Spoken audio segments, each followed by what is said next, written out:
Dear student, हम लोग reproductive health का बहुत सारा चीज़ कवर कर चुके थे। बर्थ कंट्रोल मेथड्स में कुछ टॉपिक बचा हुआ है। आज मैं डिस्कशन करूंगा इंजेक्टेबल कॉन्ट्रासेप्टिव, यानी हम लोग रिप्रोडक्टिव हेल्थ की बात कर रहे हैं। इसमें इंजेक्टेबल कॉन्ट्रासेप्टिव्स पे डिस्कशन करेंगे आज। इंजेक्टेबल कॉन्ट्रासेप्टिव्स को डिपो-प्रोवेरा बोलते हैं। इसको डिपो-प्रोवेरा भी बोलते हैं। आखिर ये इंजेक्टेबल कॉन्ट्रासेप्टिव्स की जरूरत क्यों पड़ी? क्या जो ओरल कॉन्ट्रासेप्टिव पिल्स है ये एनफ नहीं था? तो ओरल कॉन्ट्रासेप्टिव पिल्स का फ्रीक्वेंसी लेने का ज्यादा होता है। एक्चुअली होता क्या है, हमने डिस्कशन डिटेल में किया हुआ है मालाडी और सहेली के बारे में। किसकी लेने की फ्रीक्वेंसी कितनी है वो मैंने बताया। लेकिन अगर हम और इसको ड्यूरेबल बनाना चाहें तो ऐसे कंडीशन में इंजेक्टेबल कॉन्ट्रासेप्टिव्स का यूज करते हैं। ऑल्दो इंजेक्टेबल कॉन्ट्रासेप्टिव भी वैसा ही काम करता है जैसा ओरल कॉन्ट्रासेप्टिव काम करता है। इसमें सिर्फ एक ही खासियत है कि ये लंबे टाइम तक के लिए इफेक्ट करता है। तो हम देखते हैं ये जो इंजेक्टेबल कॉन्ट्रासेप्टिव है, ये इंजेक्टेबल कॉन्ट्रासेप्टिव भी प्रोजेस्टिन का ही प्रिपरेशन है, यानी प्रोजेस्टेरोन का ही प्रिपरेशन है। इसमें भी हम प्रोजेस्टेरोन ही लेते हैं इंजेक्शन के फॉर्म में। तो देखते हैं कि इसमें क्या क्या है। सबसे पहला एग्जाम्पल आता है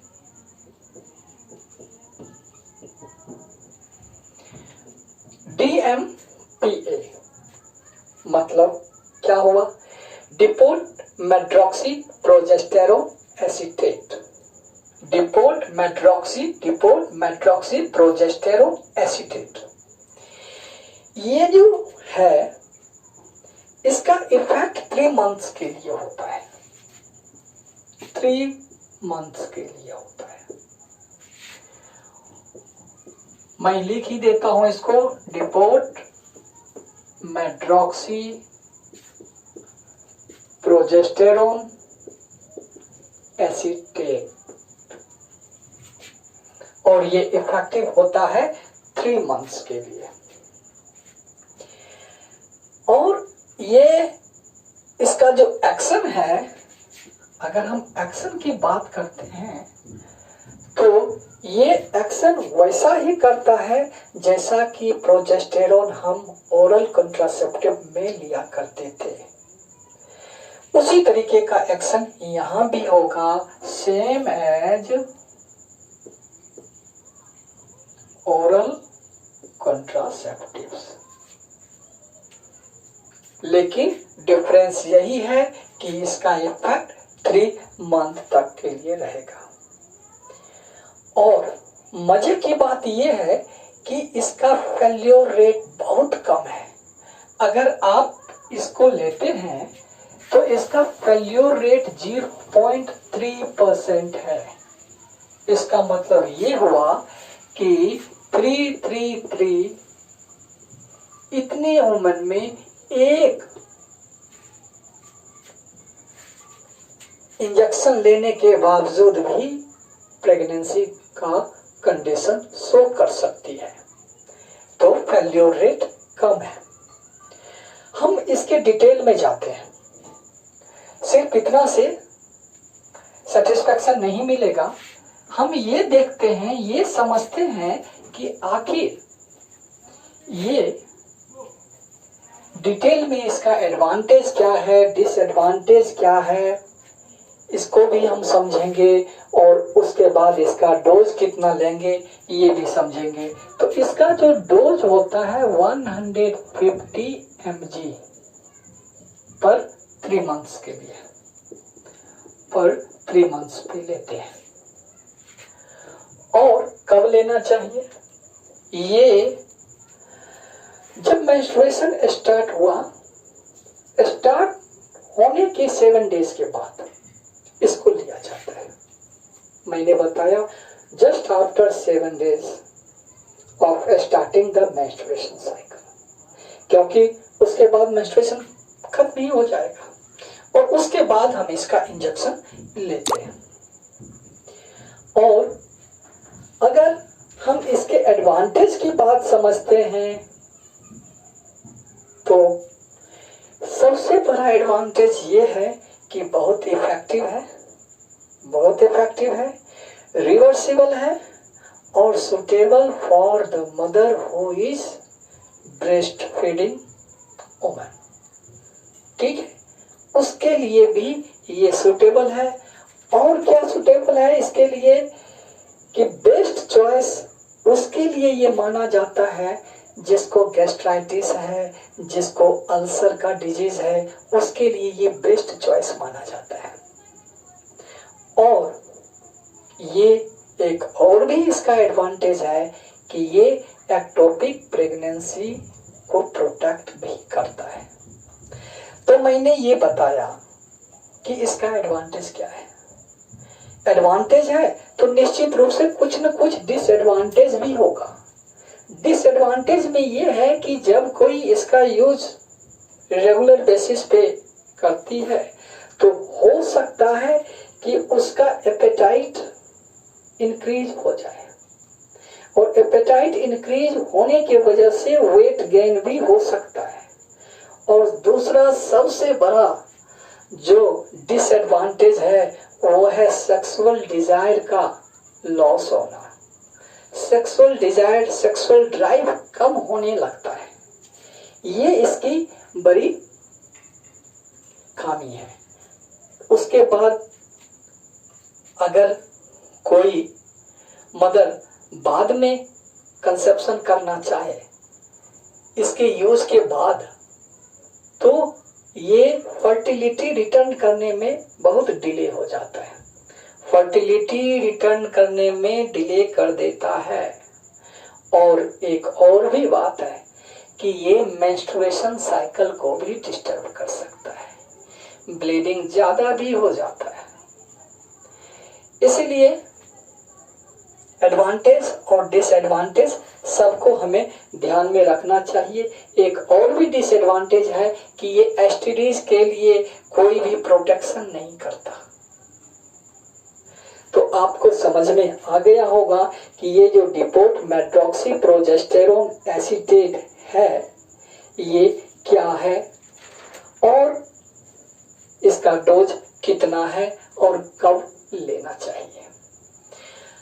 आगे जो यूज वाला है इंजेक्शन वो है नॉरएथिस्टेरोन एनेंटेट। वो भी देख लेते हैं कि क्या है। मैंने बताया नॉरएथिस्टेरोन एनेंटेट। नॉरएथिस्टेरोन एनेंटेट भी, नॉरएथिस्टेरोन एनेंटेट भी क्या है?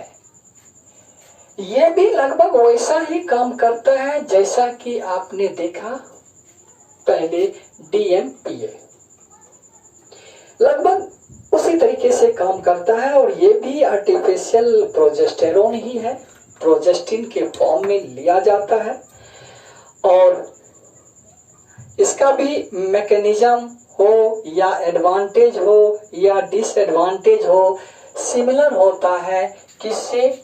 इसका भी ये सिमिलर होता है, चाहे एक्शन हो, चाहे एडवांटेज हो, चाहे डिसएडवांटेज हो, जो भी होता है सब का सब इससे ही मिला जुला है, सभी सिमिलर है। एक चीज में अंतर है, अंतर क्या है? अंतर है कि ये जो इफेक्टिव होता है, ये इफेक्टिव होता है 2 मंथ्स के लिए, और दूसरा इसका डोज 200 mg होगा, 200 mg होगा और पर 2 मंथ्स। तो हमने ये देख लिया कि इनन्थेट, नॉर्थएस्टेरोन एनन्थेट किस तरीके से काम करता है।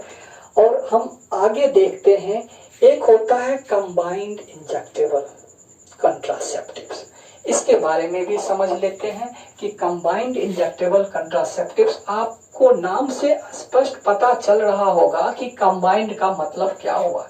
कंबाइंड कहने का मतलब यहाँ है, मैं ये बता रहा हूँ कि कंबाइंड इंजेक्टेबल कंट्रासेप्टिव,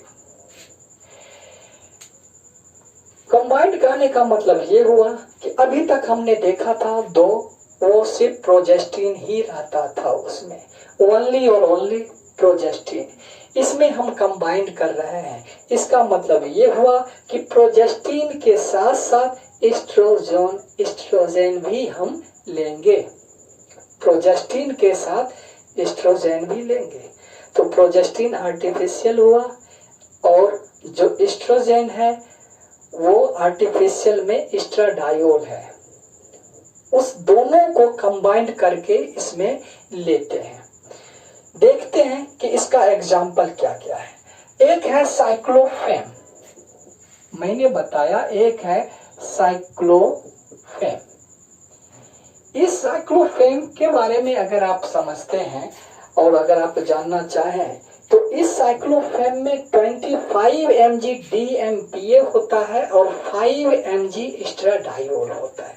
मैंने ये बताया कि इसमें 25 mg DMPA है और 5 mg एस्ट्राडायोल है। एस्ट्राडायोल साइपायोनेट होता है इसका एग्जैक्ट नाम, जो कि साइपायोनेट। इस दोनों के कॉम्बिनेशन से साइक्लोफेम बना। साइक्लोफेम को साइक्लोप्रोवेरा भी बोलते हैं, इसका दूसरा नाम साइक्लोप्रोवेरा भी है। और ये सिर्फ और सिर्फ 1 मंथ के लिए इफेक्टिव है। मन में एक क्वेश्चन उठता है कि पहले 3 मंथ था, उसके बाद 2 मंथ हुआ, ये 1 मंथ है, जबकि इसमें दोनों है, तो इसका तो ड्यूरेशन और अधिक हो जाना चाहिए। एक्चुअली क्वेश्चन सही है, लेकिन जितने भी कपल्स हैं सभी का डिजायर अलग अलग है और डॉक्टर्स का एडवाइस अलग अलग है। कोई 3 मंथ अपने आप को सेफ रखना चाहती है तो DMPA का यूज कर ले, कोई 2 मंथ अपने आप को सेफ रखना चाहती है तो वो नॉर्थएस्टेरोन एनन्थेट का यूज कर ले, और कोई 1 मंथ यूज करना चाहती है तो उसके लिए ये कंबाइन यूज किया जा सकता है। आखिर इसमें फायदा क्या है? इसमें फायदा ये है कि इसमें देखेंगे कि आप प्रोजेस्टेरोन यानी प्रोजेस्टिन ज्यादा है और एस्ट्राडायोल यानी एस्ट्रोजन कम है। एस्ट्रोजन कम होने के वजह से इसका साइड इफेक्ट बहुत कम है। और ये होता क्या है कि ये सिर्फ माना जा रहा है, मतलब these are considered better alternatives because their estrogen level are very low in comparison to that of the others। इसीलिए इसको अच्छा माना जाता है, डॉक्टर एडवाइस भी करते हैं जो 1 मंथ के फ्रीक्वेंसी को मेंटेन रखना चाहते हैं। फिर उसके बाद साइक्लोफेम के बाद हम एक और भी जानते हैं एग्जाम्पल जो कि इम्पोर्टेंट है, वो मैजिग्ना का है। दूसरा एग्जाम्पल इसका है मैजिग्ना। मैजिग्ना भी कंबाइंड इंजेक्टेबल कंट्रासेप्टिव्स है और इसमें क्या होता है, इसमें 50 mg नॉन एथिस्टेरोन इनन्थेट होता है और 5 mg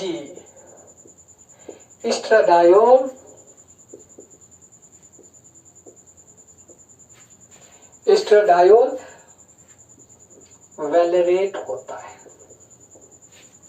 तो आपने देख लिया कि इसमें भी वही है, मैकेनिज्म काम करने का वही होगा, क्योंकि इसमें भी प्रोजेस्टेरोन यानी प्रोजेस्टिन है और इसमें भी एस्ट्राडायोल वैलेरेट है। रेशियो आप देख ही रहे हैं। तो उम्मीद है कि ये इंजेक्टेबल कंट्रासेप्टिव्स के बारे में आपको बिल्कुल समझ में आ गया होगा। Thank you for watching me.